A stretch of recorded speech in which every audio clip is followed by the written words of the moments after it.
In this video, I'll show you how to build an inventory app in BASE44. First, open your web browser and go to the BASE44 website.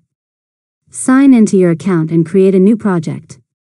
Next, open the Builder chat and describe the inventory app you want to create.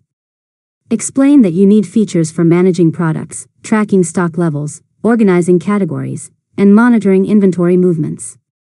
Now, submit your prompt and let BASE44 generate the first version of your app. Review the dashboard, product pages, forms, and inventory management features that were created.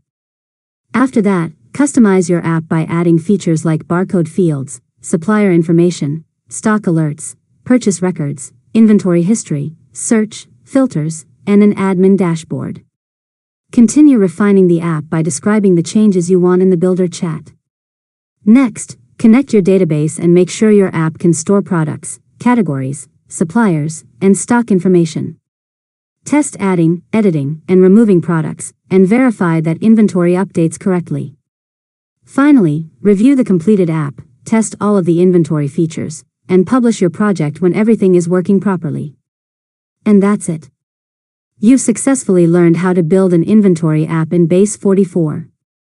If you found this tutorial helpful, make sure to subscribe to LearnModelab for more tutorials.